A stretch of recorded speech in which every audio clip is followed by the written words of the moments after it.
Are you a film fan who loves the ultimate home video experience? Look no further than The Disconnected. Your host, Ryan Verrill, is your go-to source for the latest and most accurate information on home video releases, exclusive interviews with industry insiders and filmmakers, and has established a thriving community where every film and physical media enthusiast feels welcome. From hidden gems to blockbuster hits, The Disconnected brings you insider knowledge and a welcoming space to share your love of cinema. Watch every Thursday night at 9:30 Eastern, 6:30 Pacific for the live announcements show and follow The Disconnected on social media to stay updated. Subscribe to The Disconnected on YouTube or on the podcast provider of your choice and dive into a world where every movie night is an adventure.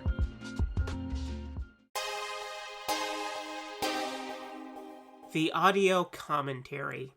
It's a dying art form, but here at One Track Mind, I, your wonky yet affable host Ryan Luis Rodriguez, analyze film through the prism of these embryonic forms of podcasting, one audio commentary at a time. Masterpieces, crapster pieces, live action, animation, cult classics, films literally no one has ever heard of.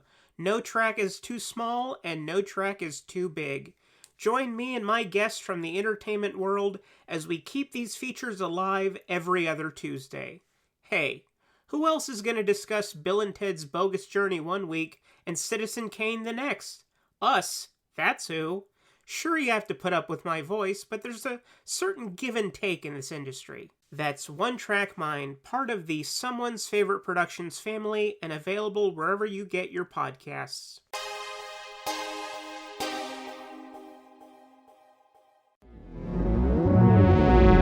Cambridge and Sean is a Weirding Way Media podcast.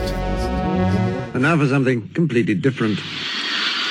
All right, Fresno! You wanted the best, and you got the best.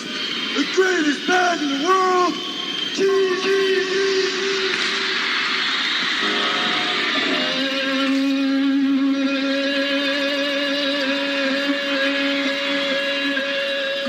Hello and welcome to Cambridge and Washawn, a podcast by two weird guys about the weird things that they like. I'm Ronnie, otherwise known as Skelevator, over on the YouTubes, and I'm here with my pal Mark. I'm Mark Bigley. I host a couple other shows that I don't feel like mentioning right now. We have a very special episode today. Yes, we do. Surprise for everybody. Tell us what's happening, Ronnie. Let's see. What was it we were going to talk about? Just kidding. We got our friend Jeff, who we mentioned many times. What in the fuck are you doing? What are you doing? We've got our friend Jeff Martin here, who's been with us as a mention many times in Cambridge and Washawn episodes. And we're really excited to have him here to talk about the weird things that resonate for him. He's also known as HP Brown Sauce Craft over in the Skelevator universe as one of the patrons and someone who shows up in some of my toy hunt videos when we get together. Jeff, we're really excited to have you here. Excited to be here. I feel like it's been a long time coming. Yeah, well, thanks for letting me on the show. Long-time listener. I always find myself listening to you guys and wanting to emphatically respond. And I can't because there's no way to talk back to it. But yeah, thanks for having me. I do that. Yeah. I talk back to podcasts, so I totally get that. When I listen back to these episodes, I often talk back to them. And I'm often talking back to Mark because I can never come up with a good quip. When he gets me, I can never come up with it on the spot. And so when I'm listening to it again, I get to have that moment that nobody gets to enjoy besides me. You've gotten me a couple times. I was thinking about this the other day. I don't know if I should give away the other surprise, but we will have another special guest on in the future.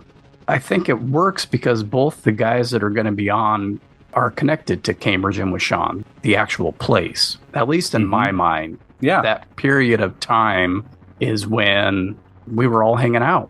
Yeah, I visited your guys' place many times. Yeah. Many times.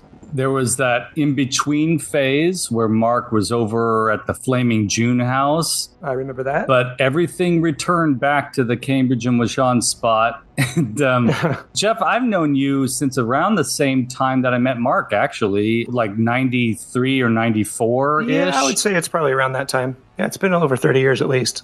Yeah. The guest we're going to have in the following episode, we've all known for about the same amount of time, too. Yeah.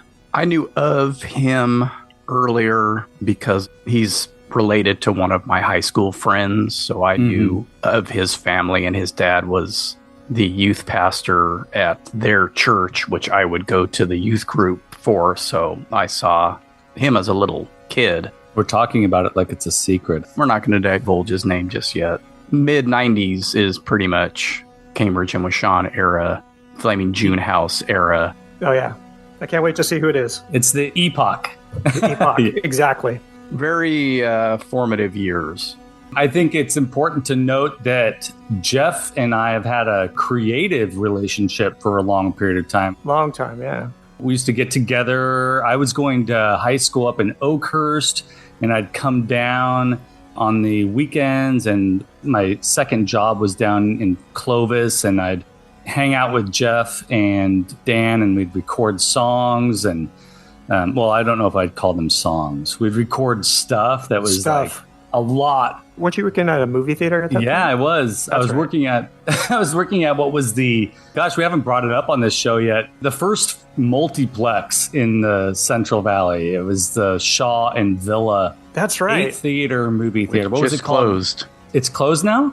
It just closed. Oh, damn. That Man, sucks. it just closed? I thought that place closed probably like 20 years I thought ago. it had too, and I just saw it on, I don't know where I saw it, somewhere on the internet, and I was like, oh, it was still around. Wow. That's crazy. My daughters and my wife and I went to one showing of a movie there about 9 years ago, and it was a discount theater at that time. I seem to remember that being a thing.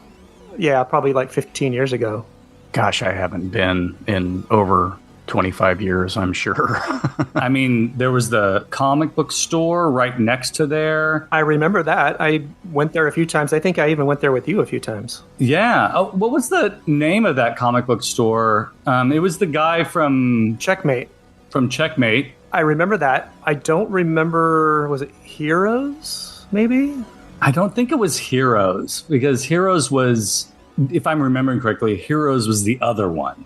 Okay. Yeah, I think Heroes was always right next to the freeway. Maybe so. It was in a different building, but it was always over in that area, I think. It was across from Circuit City by the freeway in that little shopping center, that little That's right.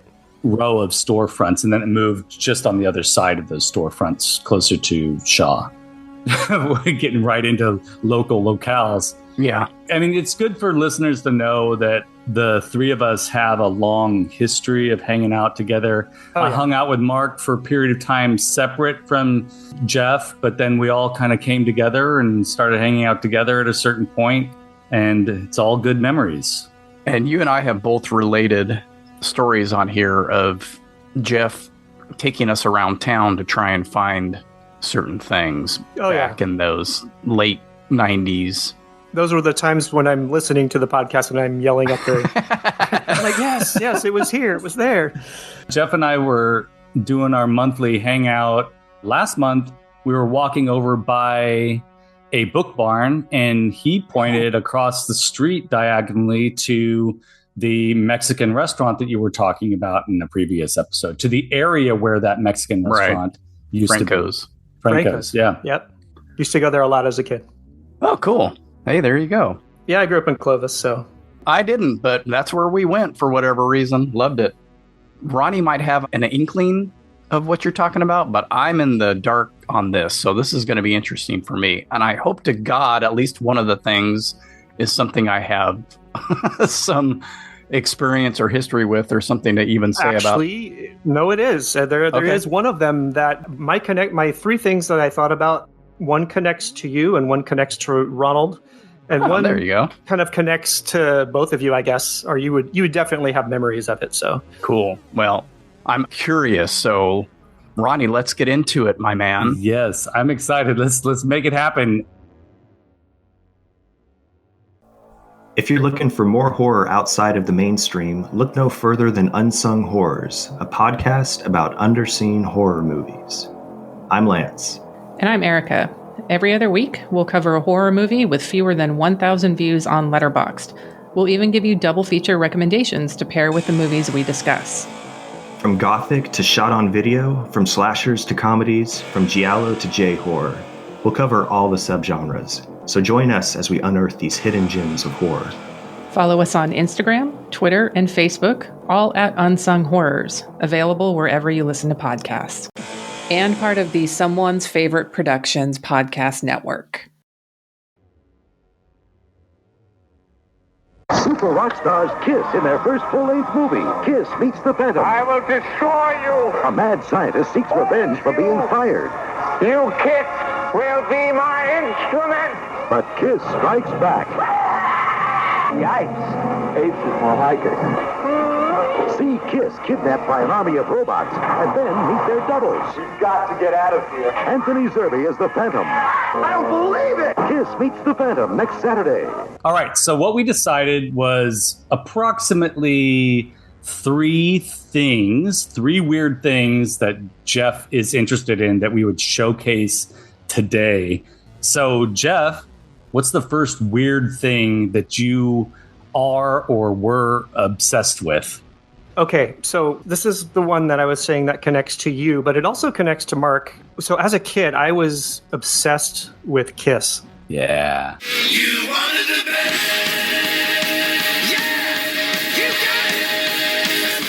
And you got the best. All right. Yeah. My mom took me to see them in 1979 here in Fresno. I saw them at Celent Arena. It was like the big highlight of my life at that point in time. But my whole room was just plastered in like Kiss posters and lunch boxes and things like that. But I was obsessed. I had the 12-inch Mego dolls of Kiss. I didn't have all of them. So I had, this is how it connects to Mark because of Mego. And I know that he's mentioned in the past that he did not favor the larger scale figures, but I always did favor the larger scale things. The bigger, the better when I was a kid. The Kiss dolls were, for the listeners, if they've never seen them, they were Mego, but they were about 12 inches tall, like a Barbie, I guess. I had Gene Simmons and I had Paul Stanley, but I was never able to find Ace Frehley. I was obsessed with finding Ace Frehley. Peter Criss, take it or leave it. But Ace Frehley was the one I wanted the most, and I never got him. I did have Gene and I did have Paul. They were deluxe Mego, like the clothes that they had, the boots and all the stuff. Because I had all the Mego figures as a kid too. I had Robin and Batman and Superman and Spider-Man and all the guys that you guys talk about and the ones that Mark had. I had all of those. I never had any of like the accessories that went with them, but I did have the figures, which leads me into I had the entire Star Trek Enterprise set. Oh, damn. The cardboard vinyl thing with the transporter thing that you spun on the top. So good. I had that. It was incredible. Star Trek USS Enterprise gift set. Star Trek action figures also sold separately by Mego. The Kiss dolls were like Mego on steroids because they were giant, and the clothes and the detail that they had, just really cool, like shiny stuff, real chain, like across. I think Gene had like chain across his chest. Yep. And these cool monster boots, and the hair was just awesome, and I was obsessed with those. The hair was real. I mean, not real, but the hair was like doll hair. Doll hair. And it was like a Barbie doll, but it was black. It's funny that you were mentioning that Ace was hard to find. Ace has always been hard to find, even when Mego came out with their recent versions. That's what I've heard. Yeah. Of the Kiss dolls. Ace was impossible for me to find. I got the other three, and then I had to order Ace at double the price from eBay just because I couldn't find him anywhere. Got to pay that premium for Ace. What's the deal with that? I don't know, man. I don't know. I know Mego did them back then, and they've done them recently, but there's also Kiss figures from Figures Toy Company. They did the different albums. Oh. Yeah. Whether they're all wearing suits and... Yep. Right. Oh, God. Dressed to Kill. Yeah. That's been a while.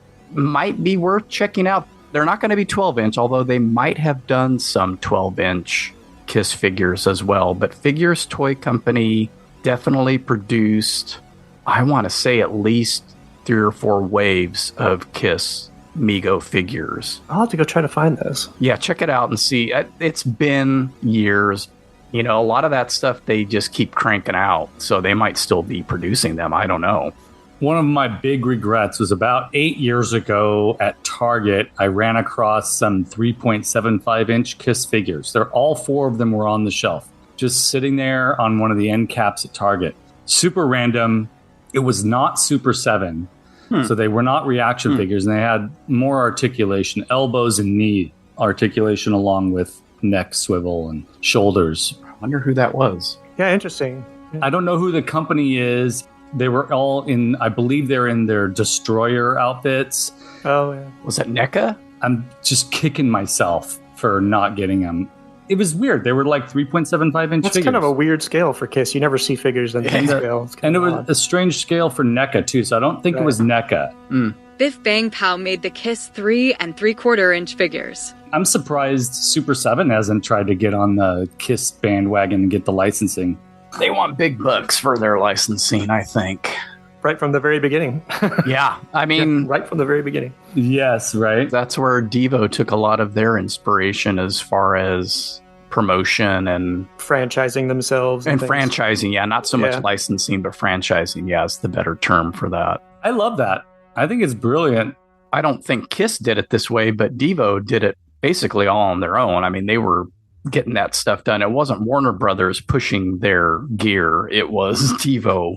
Right. We want to do this, you know? Well, Kiss started off that way. Then because of their accumulative success, they were able to get bigger companies to help with all that stuff, putting out the lunch boxes and things like that. I love that Devo has always sort of been doing it themselves. And it's very punk rock of them to take this thing that Kiss did as...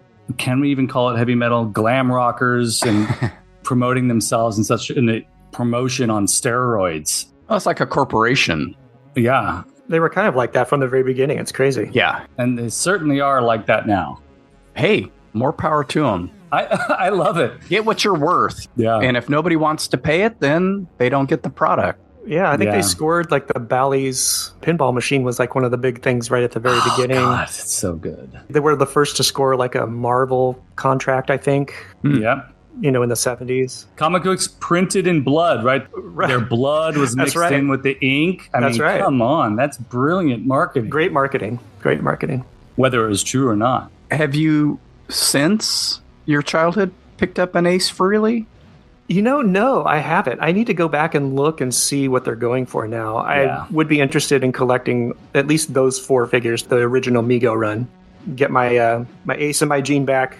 One of the knees eventually broke on one of them, and you know, you grow up and you just put it in a box and your parents throw it away and whatever, and you kick yourself and you kick your parents. There's that hate, that burning rage that lives inside your chest for the rest of your life when you think about all the things you lost as a kid. Oh, yeah. I'm reminded of that constantly, being the collector that I am, too. There's those few lucky people who, for whatever reason, held on to everything and they still have it. Yeah, I unfortunately was never one of those people. No, I wasn't either. I knew somebody in high school of all things, and he still had all the original Star Wars run on cards. On cards. Like he had ones that he played with, and then he had a separate one that was saved away. Like he bought 2 at the same time when he was growing up, and he had all the foresight. Yeah. The foresight. That's insane. I wouldn't even consider doing anything like that as a kid. They were strictly for play. I mean, my Star Wars figures are the one thing that did survive childhood. They're not carded, that's for sure. No, I don't think I have anything. Definitely not carded. And I don't even think I really have anything left that was played with. Our mind messes with us. The relevancy of things and how that it's like an ebb and flow. It comes and goes. When I was living in Los Angeles, I was walking from one location to another in Echo Park. On the sidewalk, on its side, was a discarded AT-AT. Wow. Just on the fucking sidewalk. Wow. And what did I do? This is at the beginning years of Instagram. What did I do? I took a picture of it because I'm like, oh, that's ironic. Wow. I didn't steal it. I didn't take it for myself. And I'm just like those Kiss figures on the shelf. Those I love 3.75 inch. Just like that. I think about that and I just kick myself because the AT-AT is a treasure. Yeah. What are you going to do? Where were you going to put it? In your pocket? Yes. I would have I should have carried it. Yeah. That actually falls into my theme of my 3 things that I picked because my 3 things are all large scale toys. Ah. So, okay. My ultimate obsession as a kid with toys was large scale. Yeah. Things That's that are interesting. just big and over the top. Immersive. Cool. Yeah. I loved all the little stuff, but Did you have any of the other 12-inch Mego action figures? no, I didn't. I was mostly just interested in Kiss. Oh, you know what? Actually, I did have I had the Incredible Hulk, the large one. Yeah. Oh, that's so cool. With the purple shorts. I did have that. Yeah. He was really great. I played a lot with him. And that actually, I didn't do this, or maybe I did as a kid, but as I think about it now, and I'm like, I had the 12-inch Spider-Man and the 12-inch Hulk, and that was it as far as 12-inch figures. The 12-inch Hulk would have worked really well with all the other 8-inch figures. I didn't really see it that way, or I feel like I didn't see it that way, because I don't think as a kid in the comics he was that huge, like right in the movies now, where especially like the first and the second movies, not the MCU ones, where he's like ginormous. Right. I remember noting this as a kid. His size fluctuated in the comics. Yeah, it did. Quite a bit. And his powers did too. It should fluctuate. I kind of thought that was the only thing that was right on the money in the Ang Lee or Ong Lee version of the Hulk. That movie that came out in, 2000 or something like that, was that he fluctuated in size depending on the circumstance. Yeah. And I thought that made a lot of sense. It's kind of funny now when you go back. Recently, I've seen old episodes of the Lou Ferrigno, the 70s one, and you're kind of like, wow. You know? I love that show. Oh, I watched it religiously too. But now you look at it and you're like, he wasn't that big, really. Yeah. You know? Lou Ferrigno was in town not too long ago, a couple months ago. Oh. Yeah, that's right. You sent me that link. Yeah. What was he doing here? Just signing autographs at a Sierra Vista Mall. Oh, wow. You know how Sierra Vista Mall has these like comic things every once in a while? The next one, I don't know when it is, but I'm trying to go to the next one. I always bypass them.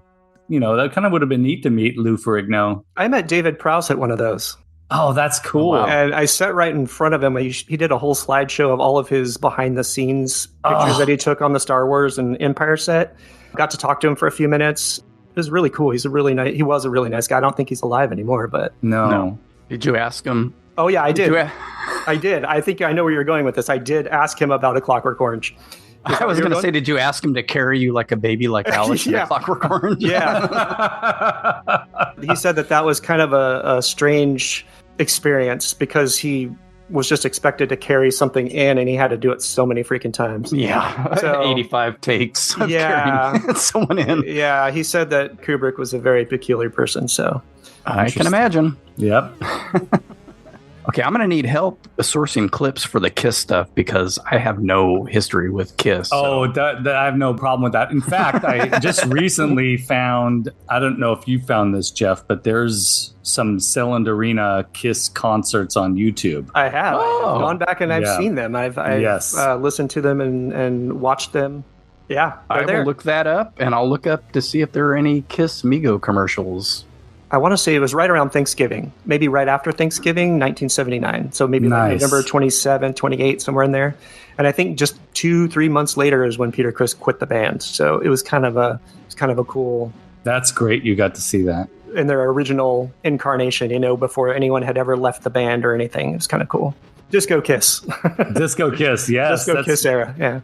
That's one of the best Gene Simmons outfits, actually. Yeah, it was. Yeah. And I had the program. I lost the program. I have since gone back on eBay and have located some. They're running in decent condition, about 85, 90. Yeah. I might save up and get one of those again. Might be worth it to put something in a frame on the wall. Yeah, because I looked at that thing over and over again. I took the program to school the next day and did like a show and tell, and everyone was disgusted. It was great. It was great. I love it. The first time I got to see Kiss finally was 97 when they did their famous reunion tour. So getting to see them, all four of them together on the stage, was cool to finally have that opportunity. And then the very first concert that we took our daughters to was Kiss when they played at the Save Mart Center not too long ago. You know, I was only with Paul and Gene and then those other two guys that they hired to play those other parts. But the other parts were franchised out. Yeah, exactly.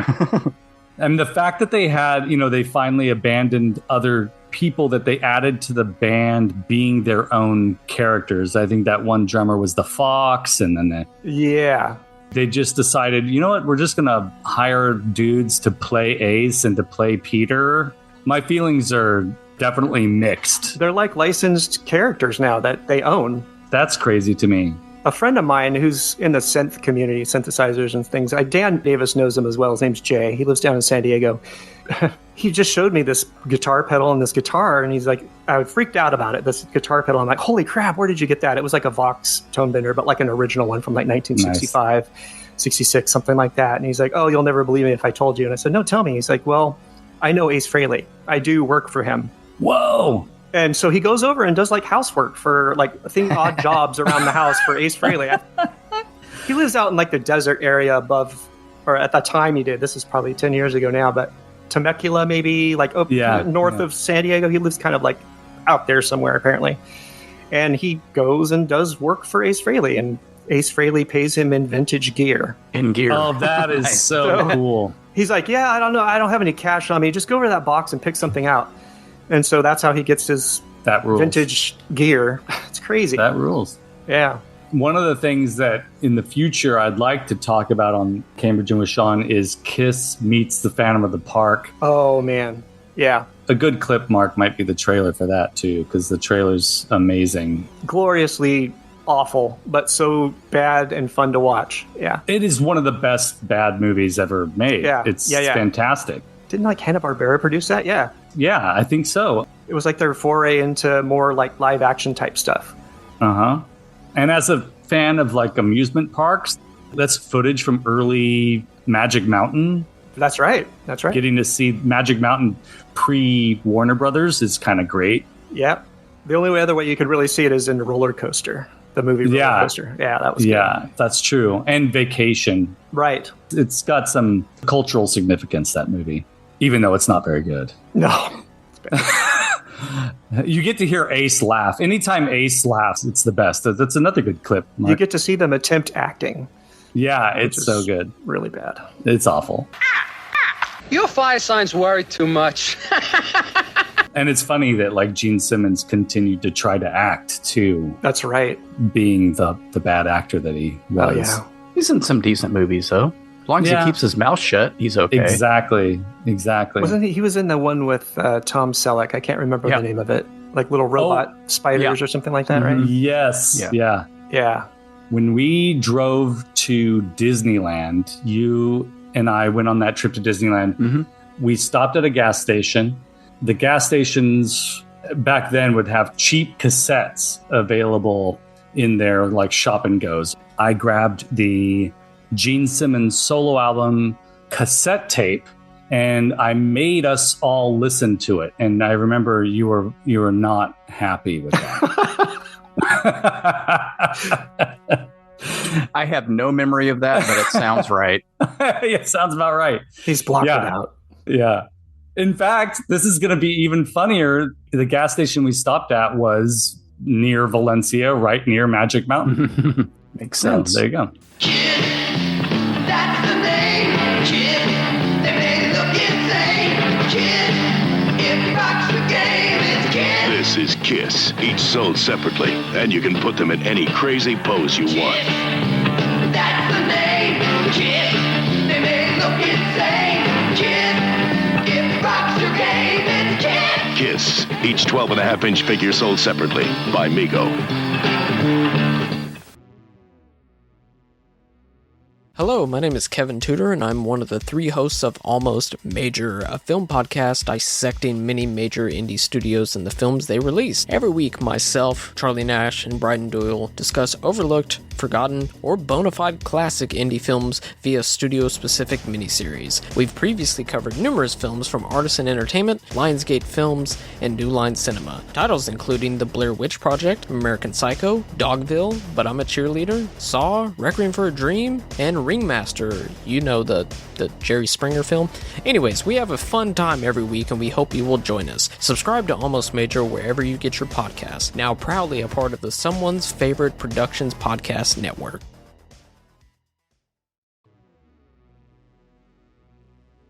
What is next on your list, Jeff? Okay, so the next thing that I was obsessed with, and I never had them. I never had them at all. This is like Mark's thing. Shogun Warriors. The full-size, giant, plastic, color, rocket shooting fists. Amazing. Amazing. The box was like almost as big as me. Imagine you enter the world of the Shogun Warriors. They're on the move. I remember the boxes. I remember seeing them in Arthur's Toys. Always wanted them. Never had them. Christmases, I think I got they made the die-cast ones that were maybe 5 inches tall or maybe smaller. I can't remember. I think they were probably closer to like a Star Wars figure, right? Yeah, there were 2 lines. There was a 3-inch, 3 3/4 inch, and a 5-inch. So you could have had either one. I think I had the smaller ones, if I remember correctly, because they were more around the size of the Star Wars figures. Yeah, I had the die-cast ones. I had all of those, but I never, ever had the giant plastic ones with the roller skate feet. Yeah. My friends had a couple of them, and I would always borrow them and just not want to give them back. Yeah, we all know that feeling. They were just the coolest things ever, man. I had the comic books. Even my dad was like really into them. He just thought they were just the coolest things ever.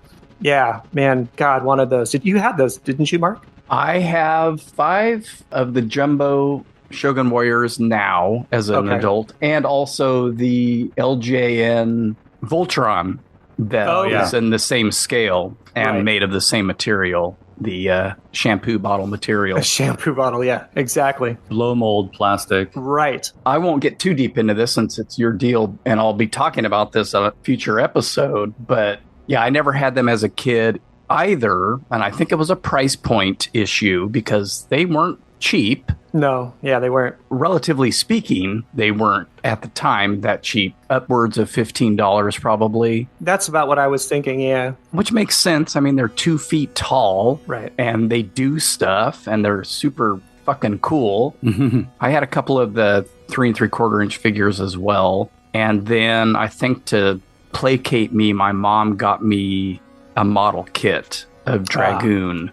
That's and cool. that was as close as I got to the jumbos. Man, those jumbos. I feel you on that, man. And I had some friends that had them too, and I was just like, oh my God, they're so amazing. My cross the street neighbor had Godzilla, which was really cool. Not as cool as, I know he was in the same line, but he just wasn't as cool as the giant mecha robots, you know. The Godzilla with the tongue that could come out. Yeah, it was like kite plastic or something. I don't know. Yeah, exactly. Imagine his breath is a blast of fire. The closest I ever got to Shogun Warriors was Voltron. I had Voltron. I had both of them, the one with the vehicles, and then I had the lions. And those were pretty large scale, too. By the time that those came around, we had a little bit more money for Christmas and things like that. We're talking the 80s, early 80s. Those were really cool. But, man, those original Shogun Warriors were, yeah, you're right, 2 feet tall, just shampoo plastic. It was just magical. I always sort of envied anyone that had them, too. I had a couple of friends that had them. They never played with them. This is the thing, like, the places where I witnessed them, they were just sitting there, and I was always too intimidated to go touch them. They felt like museum items to me as a kid. Yeah. Like sculpture. I totally understand that. A few years back, well, it's probably more than a few years back, maybe 10 years now, 15 years, I was just going through a box and I found, I don't even know how I had it because I never owned one, but I had borrowed my friends at times. I found one of the little red rockets with the white, nice. I was instantly like taken back. I didn't even have to question like what it was. It's just iconic, right? The little rockets that they shoot. Yeah. It was really cool. I don't know what happened to it. I thought about it real quick at the time and thought, oh, that's a good memory. And then I just kind of like put it back in the box or lost it. I haven't seen it since. But Again, the anomalous interest that comes and goes. Yeah. If only we could have the foresight to be able to control or predict, oh, this is going to be something significant to me in a year from now. I think some people have that ability, but I certainly don't. Like that kid that had the carded Star Wars figures. How did that kid know? I think his parents had the foreknowledge of like, these are going to put you through college, you know. Interesting. Yeah, it's crazy. He had like all of them. They were all, I was like, wow, like why? You know what I mean? Why? Because, you know, it's the late 80s, right? You know, you're thinking, why would you keep these on the cards? You didn't play with any of these? Oh, no, I had them all. I played with them. I just kept ones. You know, my parents were like, oh, save these away for college or whatever. Okay, good. Because I was immediately going to this subplot of the parents buying him toys and not letting him play with them. No. He definitely had all of it. Yeah, no. It's the parents, man. They had the foresight back in the 70s and 80s. You know, they're like, hey, these are going to be worth something. Let's put them away. Hello and welcome to Tumbleweeds and TV Cowboys. My name is Hunter. In this podcast, I'll be joined by a different guest each week to discuss a classic Western movie or TV show. I've been a fan of classic Westerns for as long as I can remember, and in recent years, they've become very nostalgic for me. I love the aesthetic, the tropes, and I love seeing different filmmakers' takes on them. At their best, they're incredibly entertaining, rewatchable, and some of my all-time favorite movies are Westerns. We'll mostly focus on Western movies made in Hollywood, but we'll also be covering spaghetti Westerns, and one thing I'm very excited to get into are Western TV shows. I've got some amazing guests coming on the show, film professors, historians, and podcasters, and Tumbleweeds and TV Cowboys is part of the Someone's Favorite Productions podcast network, and many guests on the show will be from other shows on the network. Thanks for listening. My second one is Shogun Warriors, and that, again, large format toys, large scale toys, bigger than life, almost too big to play with, really. That's my third thing. When we're ready to talk about the third thing, is even bigger than that, it seems. But yeah, I always like the big format toys. The $6 Million Man, I know you guys have talked about that a lot. I know Mark's got a big thing for that, and I really loved those as a kid. And Stretch Armstrong and all the just larger things. I played mostly with the smaller stuff, you know, Star Wars scale toys and things, because that was the default of everything. Just started going to that by the time, you know, I was really getting toys on the regular with my own money. But yeah, I always had such a soft spot for the bigger format, bigger scale stuff. It was just huge. Mark, you mentioned that you had zero interest in the 12-inch Star Wars figures. Yeah, don't ever really remember seeing them, actually. That's interesting to me, because I was like, for some reason, for me, I was really drawn to them. I was too. And I still am. One of the last times that we were hanging out, Ronald, I told you this story, but the 12-inch figures had come out, I think it was probably 1978. I think they came out a little bit after the smaller ones were out. Yeah. And we went to Mervin's, I think. That sounds about right. It was like in November, right? And my mom put, I think it was Obi-Wan Kenobi and Luke Skywalker on layaway for Christmas for me. And I was like, oh, that's great. Christmas is on lock. Good to go. Christmas came around. They weren't under the tree. I don't know what happened to them. I mean, there was other cool stuff under the tree. I got a Millennium Falcon, right? Yeah. Interesting. I was kind of sad I didn't get those. You know, you kind of like, oh, wait, I saw you put them on layaway. Yeah. Where are they? Too scared to mention, yo, lady. Yeah. Right. Where'd those figures go? Right, because I mean, they were, you know, 5 times bigger than the little one I had, right? Never got them. I always wanted them. I have the little Jawa that you and I found at that scale back here behind me now. Yeah, I know I would have been interested in a Jawa as a kid, so I just don't ever really remember seeing them. They just weren't popular. They just didn't. I mean, obviously, it's a lot of doll to play with for a young boy. Yeah. Star Wars large-size action figures, up to 15 inches tall and ready for action.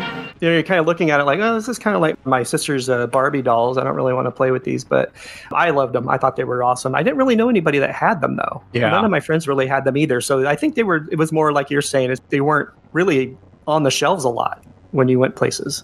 My Darth went with me practically everywhere. That was the other thing. You can't carry around a Shogun Warrior in your pocket. No, the die-cast ones you can, but you're not taking a 24-inch tall thing anywhere other than maybe your backyard. Ronald, I'd like to see you take a Shogun Warrior on a trip to Hawaii. Yeah. Pose him on the beach. You don't have to buy a piece of luggage just to put it in there. Yeah, right. Exactly. There are people who do that, I'm sure. They are one of the greatest toys ever made. I have to agree with you on that. They might not be super practical, but man, oh man, get lost on YouTube watching the original Japanese commercials for these toys. They create such an amazing world for them in those commercials, just like they did with the Micronauts. Do yours have that smell still? I cleaned them all up pretty recently before I got hurt. I was working on getting stuff moved into this room, and I think they were kind of musty smelling at this point. Yeah. When they were relatively new, when I was a kid, they had such a really toxic smell to them. Strong plastic smell. Love strong plastic smells, man. Oh, yeah. Me too. I don't think most of them do. Definitely sense memory on that. Maybe if I popped them open or popped a head off, you might get a whiff down on which I did pop one of the heads off. No, maybe I didn't. But I tried to clean them up really well and was sitting there with them for a good period of time. I don't remember the smell. Plastic off-gassing, it's such a delightful trigger.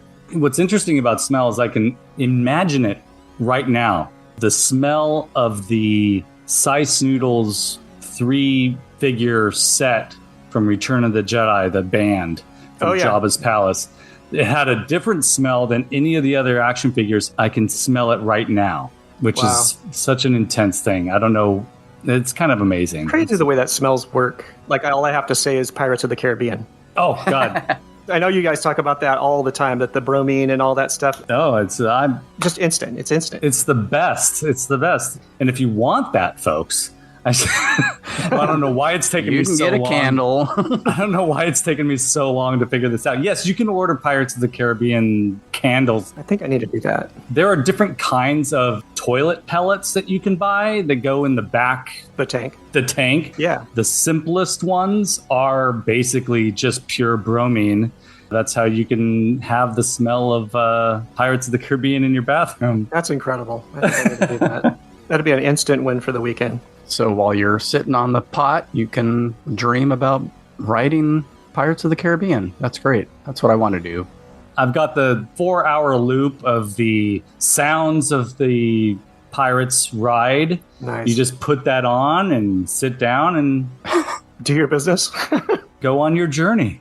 All right. Oh, not for 4 hours, I hope. Hey, to each their own. Okay. I never got into Shogun Warriors, but I certainly have an appreciation for them, especially later on in life. And I think my first experience seeing them in someone's house, I was intimidated by them and then didn't see them in person until I saw Mark's collection. And I was like, dude, those are fucking amazing. Like, I think I need to come see those at some point. Yeah, for sure. I have Shogun Warriors #1 laying around somewhere, but it's worth bupkis. It's worth nothing. It's like, last time I checked, it was like 45 cents or something. What is it that you have? Shogun Warriors #1, the Marvel comic. Oh, that's cool. But it's cool to look through. Got a couple at Heroes, speaking of Heroes, a while back when I was going there pretty frequently and just buying whatever cheap back issues I could find. And I think at that time I was searching for the Shogun Warriors on eBay. I think I bought a couple Marvel. They're not #1s or anything. I doubt I even read them, but they're sitting on my shelf somewhere. That's cool. If I can find it, I'll give it to you. I can't remember where I put it, but it's somewhere out in the garage. If I come across it, it's yours. That's awesome. And I was lucky at the time because they were not ridiculously priced when I was looking. Now I've looked a couple of times just out of curiosity because this is on my list to talk about. And I'm like, oh my goodness, not getting any more. That's for sure. Hundreds and hundreds of dollars. Wow. Yeah. Now, didn't Super 7 get the Shogun Warriors license and put out a few things a few years back? They've put out reaction figures of the Shogun Warriors. That's what it was. They've released jumbo figures of other properties. Right. Star Wars and Masters of the Universe. They have not released actual reproductions of Shogun Warriors. I'm remembering now, there was like a Shogun Warriors style Skeletor that they did. Yeah, there was a Skeletor, there was a Stormtrooper, there was Boba Fett. That's right. And that's right. Maybe one other. Gentle Giant, is that a company? Yeah. They do the large scale. They might be perfect to do something like that. Yeah, they would. Since they're already working with that big of a format, you know? Bandai is actually releasing reproduction Shogun Warriors right now. There you go. They're not ridiculously priced. They're a couple $100, which at this day and age makes sense for a 2-foot figure that can fire rockets. Mm-hmm. I'll have to go check that out. Yeah. Imagine you enter the world of the Shogun warriors. They're on the move. There's Raideen with Delta Wing missiles, Dragoon with a star shooter, and Mazinga with a rocket launcher. The Shoguns. Imagine you command them to defend freedom, protect justice, and challenge evil. The Shoguns. They're ready to strike when you are. Shogun warriors, Mazinga, Dragoon, Raideen, equipped with their own gear, each sold separately from Mattel. Hey, this is Jason Kleberg from the Force 5 podcast, a show that forces a guest to come up with a movie-themed top 5 list topic, and then we reveal our picks on air. Top 5 heist films, top 5 tearjerkers, top 5 movie dogs. Every show you'll be asking yourself, what would be on my list? Guests include directors, screenwriters, actors, podcasters, musicians, authors, and even a professional wrestler. Subscribe to the Force 5 podcast, and you won't just be a listener, you'll be a list nerd. The Force 5 podcast, available wherever you're listening now. What's your third item, Jeff? Okay, so my third item was my holy grail that I never, ever got. A friend of mine had it, and all I ever wanted to do when I went to his house was play with his Shogun Warriors and this particular item. And that was the Death Star playset. Oh, yeah. Here's the new Star Wars Death Star space station that you put together. Not the Canadian-British cardboard Palitoy one, but like the full-on Kenner, 2 feet tall, giant Death Star playset with the little gun at the top and the elevator and the trash compactor at the bottom. Man, hours, just hours I could play with that thing. I could still play with that thing for hours. It's crazy. One of the greatest accomplishments in toy history, along with the dynamic, massive object that you could play with. It came with a little trash compactor creature, and it's the only way you could actually see what that thing looked like underneath the water of the trash compactor. Like, those big secret reveals are so cool. Oh, yeah. It was cool to me as a kid, too. I never got to even play with it. And talk about sensory smells. I can still smell the foam that was in that. Yeah. There was like a bunch of little foam bits that came with it. I could still smell that. It's crazy. Yeah. But yeah, that thing was just hours, man. And who knows if that's actually what that creature looked like. True. Yeah. Right? I don't think they ever really designed it for the movie. You know, there was no actual body for that thing in the movie. It was just big eyeball and a stick. Yeah. What's great is that toy defined how that creature looks like from that point forward. Right. For example, just the other day, our youngest goes down the nostalgic path with Phineas and Ferb every once in a while, and she'll just indulge like episode after episode after episode of Phineas and Ferb. I didn't know this. They did 2 back-to-back Star Wars inspired episodes, and the garbage compactor creature that shows up in that looks just like a giant version of the toy, which I thought was a lovely nod to all of us geeks. Yeah, so the minds at Kenner got to actually decide what things look like off screen. Right. Yep. Right. You know? Like Snaggletooth's legs. Boots. Right. Boots. Like Snaggletooth's disco boots. That's right. The big silver disco boots. Ace Frehley's boots. disco boots. Yeah. You don't show his feet in the movie. What are we supposed to do, George? Exactly. Right. That he's much taller. Luke Snaggletooth is much taller. Yeah. It doesn't it have a name, Dianaga or something like that? Or oh yeah, it like does. that. The trash compactor monster. Mm-hmm. Yeah. I don't remember ever seeing. You mentioned the Star Trek Mego playset, which was just amazing. Oh, it was. That I had a chance to play with at some kid's house. Was it over in Sunnyside by any chance? That's where I got it. I got it at a yard sale in Sunnyside. What if it was the same playset? It very well might have been. I think it was a teacher buddy of my dad's, and I don't think they lived by us. I want to say they were North Fresno people. Okay. So I live in Sunnyside right now. Oh, yeah. I live, where the palm trees are, Minnewawa Butler area. And I've gone around trying to find where that neighborhood was that I got that at a yard sale. It was about 1980, 81. I got it at a yard sale. My grandmother took me like at 7 a.m. because she was like a yard sale hound. Oh, I love it. She always wanted to go to the neighborhoods that had money, right? Right. You know, Sunnyside's upscale, right? Yeah. They had all the good stuff. And she was looking for like people that didn't want their Chanel anymore and things like that. And I found that whole playset with like 4 figures. She bought it for me. I was just like, wow, this is and they still had like all the weapons, like all their like shoulder bags, all their clothes, all their boots, all of the stuff. That's unusual. Inside. The playset was there. All the, the chairs, all of it was there. It was fully complete. I keep wondering where it is. It's around here. It's got to be within walking distance. The Star Trek USS Enterprise gift set with command chair, console, 3 telescreen cards, and 5 Star Trek action figures.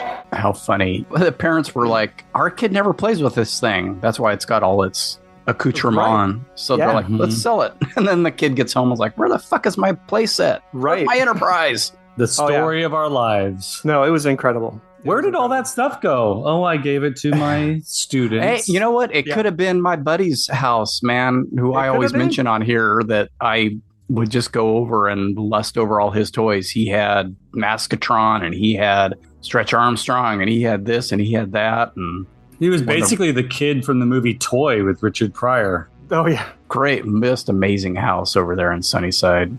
I don't ever remember seeing anybody with Star Wars play sets, though. It was always just figures. Like, I don't remember going over to any friend's house, even this kid, and playing with play sets. I had the Land Speeder, and that was as close to a play set as I got.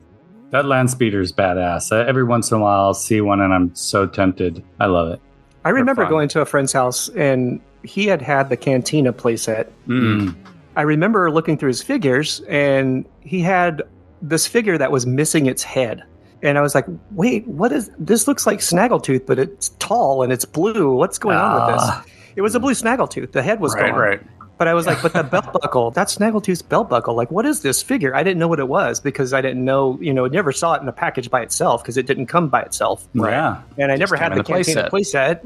Right. Never had it. So I was really just baffled by that for a few years. And then I figured it out. I was like, oh, it was just like one exclusive thing that came with this playset that got revised when it came out as its own standalone. If only we could just harness those exact moments in time where we ran into something super rare, not knowing what it is. Right. But yeah, that playset, again, large scale. It's just bigger than life. Your imagination can just run wild in something that big. You didn't have to like make it yourself. And I did a lot of that too. I kind of made things like not to the extent that you do, Ronnie, with your Grayskull and stuff like that. But I would build large scale things out of foam and complexes and compounds for bases and things for figures. Like, again, never at the crafting extent that you do it, but that was kind of already like it was ready to go. You didn't have to build it. You had to build it. Yeah, but once it was built, it was just there, right? It's a play set and it's a display unit. Right. That's the best thing that a play set can offer us, ideally, is that you can, not only does it work for play, but you can just put it on the shelf and then display figures in it. Right. I don't know how many times I've watched, I think it's either Toy Polloi or some other guy who's like refurbished his. Yep. And added little lights and track lighting and things into it, LEDs and stuff. Man, that's the stuff you dream of when you were a kid, having that sort of capability to do stuff like that. And only now are we able to do it so cheaply. I was going to mention him. Yeah. Because he's done both sets. He's done the Kenner. Yes. He's refurbished a Kenner Death Star, and he has cleaned up the Palitoy one that you mentioned that is just cardboard, but still pretty fun. I mean... Yeah. Oh, yeah. I would still have played with that as a kid. Something's better than nothing, right? Mm-hmm. The Cantina playset that you mentioned is basically just cardboard except for the base, the vacuform base. And they did that a number of times. They did the Hoth playset the same kind of way where I had just a vacuform base and slap a piece of cardboard on the back, and there you go. Those were a lot of like Sears exclusives or whatever. You could only get them at like Sears and things like that. I remember getting one of those. And that is probably also why I never really saw them, because Sears was not my toy destination. It wasn't mine either. No, I got most of my toys probably at like Mervyn's or Ward's, Montgomery Ward's. And then when Toys R Us came around, I mean, I was already kind of older by that point. You had mentioned before that the Toys R Us used to be in Fashion Fair. See, I don't remember that. Yeah, there was one in Fashion Fair, and I went there a lot. I don't know when it changed to KB Toys. That would have been quite a bit later. I only remember the one on Blackstone, that one that they built where the Office Depot took over it later on. It was a little tiny mall-sized Toys R Us, and I would go in there and stare at the Migos. I would stare at the plastic baseball helmets. Those are really the only things that I have distinct memories of looking at there, but I'm sure that $6 Million Man, and I probably search for longingly for Stretch Armstrong there and things like that. I have the same affinity as you guys do for Arthur's Toys. Arthur's Toys is the place that had everything that you could ever want at any given time. Yeah. It wasn't just a toy aisle. It was the entire store was the toys. Yeah. And the Toys R Us in the mall was fraction of the size of an Arthur's. It was a small space. And Arthur's was cool because later on, as I kind of outgrew toys, I bought my skateboards there. They had like a full skateboard counter and all that in the late 80s, mid 80s, you know, when I was getting into skateboarding, you could go there and see all the latest PAL Peralta decks and things like that. Arthur's was a little different from Toys R Us because it had a section for toys that I always thought of as just rich kid toys. These beautiful dolls and those horses and really like stuff that for some reason I never really saw in Toys R Us. No, yeah. Ventriloquist dolls, like right. That's such a I love that they had the ventriloquist dolls because I was obsessed with them, but even as a kid I knew that's a little odd that there's this whole like doll section. Well, they had bikes, they had pool toys, they had an entire like model train section. Yeah, exactly. Yeah. Huge model train section. The one in Sunnyside had a huge model train and that's section. the one that I remember the most, going to that one. And then later on, the one over on Blackstone by the Kmart. But that one, I don't ever remember the original there on Blackstone. That's that apartment building now called the Arthur. I don't remember it ever being there. I only remember a music store ever being there. I went there as a kid with my dad once. But the Arthur's that I went to the most as a child was the one on Tulare. The Arthur's on Blackstone is now Whitey's Pets. That's right. That's right. Whenever we're in the area and we just want to look at animals, we go in there and it just takes me right back. It's the same layout. I can put myself in that place again. Another place that we go to, that I go to more often than we do as a family, is the Target on Shields. Gemco. Which used to be Gemco. Gemco, oh yeah. I hate that Target. That's my favorite Target because of its history with me as Gemco. And that's where I would go and drool over Masters of the Universe and Galaxy Warriors and Star Wars toys in the toy aisle, which is, if I remember correctly, in the same exact place that the toy aisle was when it was a Gemco 1,000 years ago. See, I don't even remember. I remember bits and pieces of Gemco, like where things were laid out, but I don't remember where the toys were in that particular place. I don't remember ever going to a Gemco. You missed out, buddy. Gemco was kind of like one of those, it was like Costco. You had to have like a membership to go there. Oh, really? I don't remember. Yeah, you had to have a card to get in. I remember my parents had the Gemco card. It wasn't like a credit card. It was just a membership card. And they would card you at the door. It was one of those weird places like Ardans or like Consumers where you don't see anything when you walk in. It's literally just a counter, and then they order it from a back room, and it comes down some kind of like chute, you know? Oh, weird. Those were some strange places too. We used to go there a lot too. Everything was by catalog. You had to look in the catalog. Okay, give me K5. Okay, and then they would send the slip back, and then they would bring it out to you. That's interesting. I don't remember that at all. For some reason, I remember walking around the store. Well, Gemco wasn't like that. Gemco was definitely a store. You could. I mean, it was very much like a Target. They had like a produce section, and you could buy nice. You know, I used to get like strawberry milk there, and you could get your toys, and then we would go to the music section and look at like albums and 8-tracks and things like that. For sure. There was also Zodi's. Oh yeah, Zodi's I remember. Yeah, you didn't have to have a card for that. You just walked into Zodi's like a Target or a Walmart or something like that. Zodi's I remember. If for the name alone. Right. Because I think it always reminded me of Zoris, which is what we called flip-flops when I was a kid. Flip-flops, exactly. They were the thinner flip-flops. Oh, what else can we conjure up from our ancient brains? Everything's clicking right now, so that's good. Firing on all cylinders. 4 cups of coffee. Oh, see, I haven't had enough. I need to get some in a little bit. One thing that I can say with confidence, and I know the Death Star playset, it's a grail piece for a lot of collectors. You always assume you're never going to run into something like this when you're out looking at yard sales or antique stores or thrift stores or things like that. I can just say in the last 7 or 8 years where I've been more seriously collecting stuff, I'm always surprised at the things I run into out there. Keep your eyes peeled. You never know when you're going to run into a partially incomplete Death Star playset just sitting in someone's yard sale. Maybe one of these days. Yeah, one of these days. Or I'll find a Clash of the Titans Kraken. Fuck. For $12 or something like that. Yeah. Yeah. That's how much the Perseus was, at that antique store that we found. You never know. You never know. I would love to find a Kraken. Jesus. Here's the new Star Wars Death Star space station that you put together. Action figures each sold separately. Darth Vader's firing a laser cannon. It's been hit. He's left alone. Take the elevator. Hurry! Now cross the light bridge. You won't escape me. Jump, Luke. Oh no!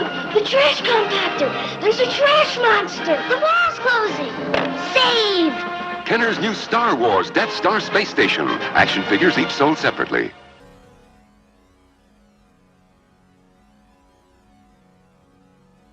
Yeah, I don't even know what my grandma paid for that Star Trek Enterprise set, but I'm sure it wasn't a lot because she was kind of cheap. So, $10. Imagine getting that for like $5. Yeah. I'd sell 45 years ago. I mean, $5 was probably a lot for that at the time for a used set fully complete. I mean, she probably spent between $5 and $10. Could you imagine getting that now for $5 or $10? No. Yeah. There is a reproduction that was produced a number of years ago. Yeah. Who did it? It might have been EMCE Toys because they produced, before Mego came back, the reproductions of Star Trek and Planet of the Apes figures for a little while there. It might have been him in conjunction with an actual, like Biff Bang Pow or something like that. Mm-hmm. But they recreated the playset. Oh, so when they recreated it, did it have... So the original one that I had blue chairs and blue computer systems and things like that. But I've seen back on eBay that there's some that came with yellow. They may have changed them. I don't know. I'm like vaguely remembering any of this right now. I just know that one was done and they may have changed the color on purpose to keep it from getting passed off as an original. But it is also possible that, just like with Star Wars figures and other things, that different factories use different materials or something. True. I don't know. Or they changed the design at some point. And you had mentioned just a minute ago Planet of the Apes. Like you guys, I was obsessed with Planet of the Apes as a kid. Yeah. And I never had the Megos. I briefly remember maybe one getting left at my house by a neighborhood kid playing with it, and then it was gone. Like he came back and got it or something. I don't remember what happened. I just loved it. I watched the TV show as a kid as well. All 10 episodes or whatever they made of it. It wasn't very... There was a lot of episodes. Was there? Yeah, I was surprised. Every episode was like the same episode. Right. 1999-ish. I got them on DVD and I watched it all. It felt like watching MASH. It just felt like each episode bled into the next. Like just this long, dry movie. And when I say dry, like it just felt like it was filmed in the foothills right above Fresno. So basically it's like Kung Fu? Yeah, basically Kung Fu, yeah. Probably more like Kung Fu than MASH. I don't recall MASH being the same thing every episode. Kung Fu always felt the same. I'm going to call you off on that because MASH is one of the best shows ever. For some reason, as a kid, MASH always bored me. I know that's going to anger a lot of people listening to this, but... Yeah, you're too young. It was above your head. It's a very erudite show. And that's definitely... I've never been erudite. I watched that. We watched MASH. Yeah, we watched MASH religiously. I would watch Kung Fu, but I would always be kind of bored by it. Yeah. Kung Fu was boring as hell. Yeah. Yeah. If I go back to it now, I might get something out of it. But at the time, I was like, this is not Kung Fu theater at all. Yeah. It's just an old guy wandering around. Wandering around. And that's kind of the issue with Planet of the Apes, too. And he didn't even turn into the Hulk. With shows about guys, you would think something good would happen, and nothing ever happened. He might pull out some kung fu moves every now and then, but Bruce Banner was much better than that. Oh, yeah, for sure. I have a lot of strong memories of the Planet of the Apes television show. In the cartoon, too, the short-lived cartoon, I have distinct memories of, too. But I never, we've talked about this before already, but I never got to handle any Planet of the Apes toys, Mego toys. I never got to see them aside from running into them occasionally on some shelf somewhere. Never at a friend's house or anything like that. I encountered them on the shelves at like Arthur's. Yeah. As a pretty young kid, 5, 6. And even by then they were pretty old. They had already been out for 4 or 5 years by that point, I think. But yeah, I never had them. Friends never had them. There was just like I said, that one vague memory of having one at my house for a couple days and then it was gone. I'm pretty sure that my mom's friend brought her kid over and then they ended up taking it back or something. Yeah. So, Darn you. I know. It was cool though. I talked about this on that episode, but other than seeing them at a Long's Drugs, none of my friends had them. I never experienced them until I bought them on eBay 15 or whatever years ago. Never held them in my hand until then. Right. I know Ronnie and I collected the taller ones that came out in the late 90s, the bigger scale ones. Sideshow? Is that who did those? Maybe, I think it was Sideshow or Toy Biz, one of those two. Sideshow. And they were pretty cool. I mean, I liked those a lot, but they were still not the same as the ones I grew up with, or the ones I grew up seeing. Never had them. Mego presents the Planet of the Apes action figures. The Planet of the Apes toys that I saw recently in some antique store somewhere that I almost got tempted to collect because they're just not very good. They're super wonky looking. They look like bootleg toys. They're really strange, are the Tim Burton Planet of the Apes toys. I've learned to appreciate them for being super weird, slightly disturbing in the proportions and everything. You mean kind of like the Dick Tracy figures that you like? Yes, like the Dick Tracy Playmates figures. There's something really off about them. And I know you guys talked about this, I think, on the last episode when you talked about Dune. I don't know if you guys talked about the figures. I think you did. We did, yeah. Yeah, the figures, those were the same to me. They were kind of like those really off, not quite the Star Wars scale and not quite the Mego scale, and weird proportions and strange faces, and always a little wonky to me too. The Beast Raban has a big smile on his face. It's like such a weird design decision. Were those Playmates too? LJN, okay. And since that episode, I've been sort of monitoring eBay for some of them, but they're all pretty pricey, you know, $45 a figure in not great shape. For some reason, they have become highly collectible, and that's too bad. Yeah, a while back, I think I saw, and I don't, again, this is one of those stories where I don't know why I didn't get it, the Fade Sting figure with the cat in the box, and it wasn't very much, and I was like, nah. Just 4 years ago, at the Old Town Clovis open market, somebody was selling a sandworm for $40. I was like, that's expensive. I'm not going to get this sandworm for $40. Now it's at least $500, $200 to $500 everywhere else now for some reason.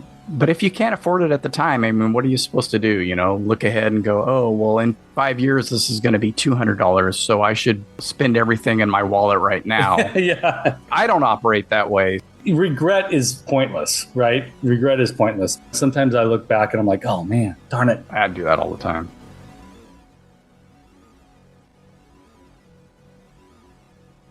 Now at theaters and drive-ins everywhere. Check your local newspaper for listings. So that's it. Unless, Jeff, we haven't even talked about this as an option. Usually on Cambridge and Washon, we talk about local locales. Maybe you have a local locale you'd like to talk about. Man, we covered so many of them already. We covered Arthur's, we covered Zodi's, we covered Gemco. Oh, that's true. Zodi's is new to the conversations. I don't know if you remember Zodi's. Was that around when you were little? I don't remember Zodi's, no. Okay. Yeah, it was like Barstow and Blackstone where the Food Max is now. Oh, okay. And right next to it was the Festival Theater, which is like car lot. It's a car lot now. Yeah. I have so many good memories of Festival Cinemas. Festival Cinema is my local locale. That's where I saw the original Star Wars as a kid twice. That's where I saw Empire when it came out. Yeah. The chandeliers and the carpet, and I can still see it all in my head. That's my local locale. The last movie I saw at Festival Cinemas was Ed Wood. Oh, wow. Before that, the last movie that I had seen at Festival Cinemas was, I regret it, was Godfather 3. What a horrible experience that was. I can't remember the last movie I saw there. That was a long time ago. I saw Aladdin there. Interesting. When it came out. And that was what, 90, 91, 92, something like that? Ed Wood must have been about that time period too. 92, 93 maybe? Maybe. And then early 2000, maybe 2000, 2001, they gutted it. They sold it off. It closed its doors. And my friend Quinn got one of the chandeliers. Oh, that's awesome. That's awesome. I hope he still has it. Quinn, if you're listening, I hope you still have that Festival Cinemas chandelier. For a while, we had an art studio downtown that we shared, and it was there in that space. just hanging out. That's so cool. Those chandeliers were epic, right? Oh, yeah. They were like medieval chandeliers. Totally. Brutal chandeliers, yeah. Spanish Gothic revival. That's a good local locale. I miss that theater immensely. Yeah, I do too. Out of all the theaters, I probably ended up there the most. I would either be at that or the drive-in theater, either the Sunnyside or the Woodward, or we would go to that UA that was over by right next to Arthur's. And so we would go look at toys, waiting for our movie to start, go watch the movie. Afterwards, wait for our parents to pick us up. We would go back into Arthur's and look around some more, or catch a bus or whatever. I think we went to Speedy Zapato's, the Mexican place. It's still there. It's still there. Get some tacos there or something and hang out and wait for the parents to come pick us up. Yeah, I was over in that area a lot as a kid. I have such good memories of the movie theaters right there. There were 3. Little triangle of 2 UAs and the That's right. festival. There was that other one that became like the motorcycle place for a while, and I think it's like a furniture store now. Yeah, it was Hobby Lobby. Not Hobby Lobby, but it was Hobby Town or whatever. Right. Yeah. For a good while, I would take Cleo there. Right, that very spot was the little tiny UA that I saw Angel Heart and Barfly at. Oh, yeah. Oh, yeah. And across the street was Chuck E. Cheese, I believe. It became... Hell yeah. Chuck E. Cheese was right where Trader Joe's... Yeah, Chuck E. Cheese. Chuck E. Cheese was where Warehouse and Trader Joe's have been. That's right. That's right. Yeah, later on in the 90s, I worked at that warehouse for a while. I was trying to remember when I was working there, was this Chuck E. Cheese or was it next door? And I think you're right. I think it was like Trader Joe's area. Tuesday morning, Trader Joe's, AutoZone. AutoZone, yeah. I was going to say AutoZone. That's right. Yeah. That Chuck E. Cheese was epic to me as a kid. Never went.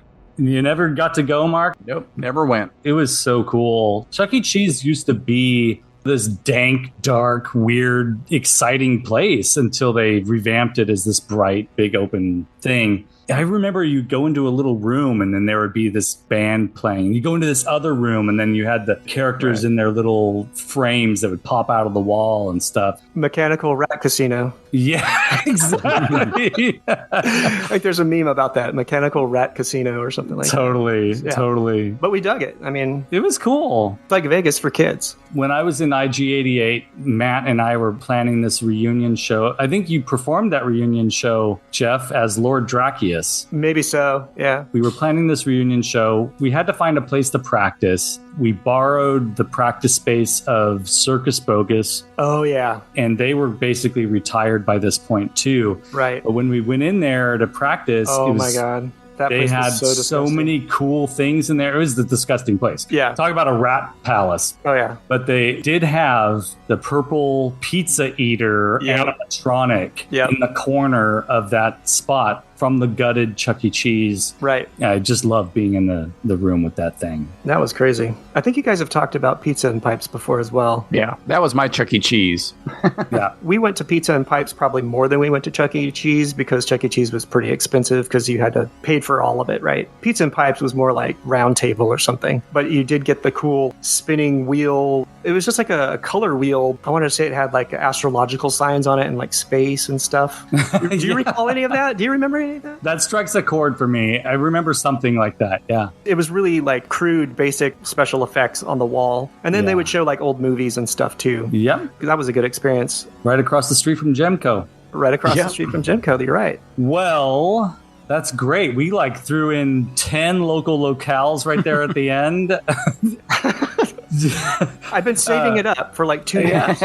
I love it. I love it. Jeff, thank you so much for joining us. It's been so much fun. Yeah, my pleasure. Thanks for having me, man. Thanks for having me, you guys. Good to see you guys. It makes me excited for the next HP Brown Sauce hangout trip that we'll take soon. So. Needs to happen soon. And it was good seeing you, Mark. I haven't seen you in a while. Yeah, it's been years. Yeah, years. And if I find that Shogun comic book, I will get it to you. All right. Hey, cool. Cool. Thanks for coming, and thank you. Thanks for listening to the show, being a loyal listener. Jeff's always the first person to listen to an episode, I think. I think so. As soon as I know it drops, I put it on. I'm at work. I just put it on and do my work, and listen to it and There you go. yell at it and respond to it, and you guys can't hear me. I'm like, I know that place. No, it was this place. It was this way. I don't remember a Toys R Us in the mall. Yeah. What are you talking about? You're lying. You guys will both be like, what was the name of that? What was that place? And I'm yelling at it. It's this. It's this. So. But yeah, thanks for having me on. Our pleasure. And this was a fun conversation. Remember, folks, until we meet again, have fun, stay weird, and keep collecting.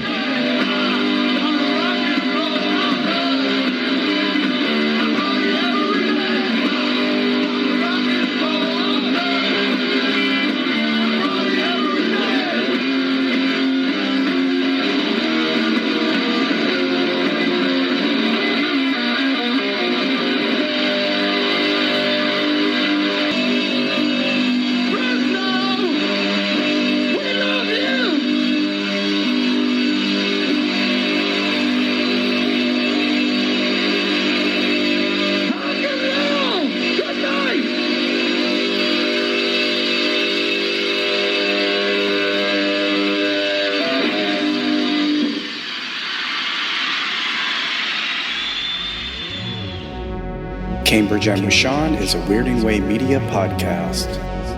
By Mego.